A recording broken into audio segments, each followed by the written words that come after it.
Hello viewers, welcome to Miracle World YouTube channel. This is Manusri. నూతిలో నెలవంక అనగనగా ఒక ఊరిలో ఒక పాలేరు ఉండేవాడు. ఓ రోజు రాత్రి పూట ఆ పాలేరుకి దాహం వేసింది. మంచినీళ్లు తాగుదామని నూతి దగ్గరికి వెళ్లాడు.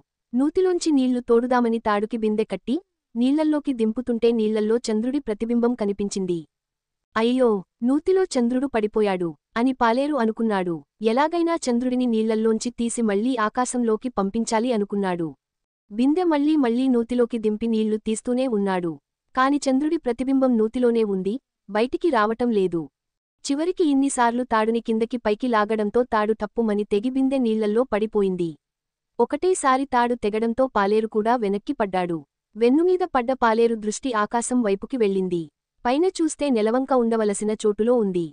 పాలేరు తనే కష్టపడి నూతిలోంచి నెలవంకని మళ్లీ ఆకాశంలోకి చేర్చాడని చాలా సంతోషపడ్డాడు. ఆ తరువాత ఆ పాలేరు చాలా మందికి ఈ విషయానికి చెప్పాడు. కాని అందరూ వెర్రి పాలేరు అనుకుని నవ్వి ఊరుకున్నారు. ఎవ్వరూ అతనికి నిజం చెప్పలేదు. For more videos, please like, share and subscribe to my channel and support me. అలాగే మీకు ఎలాంటి వీడియోస్ కావాలో కామెంట్ సెక్షన్లో కామెంట్ చేయండి.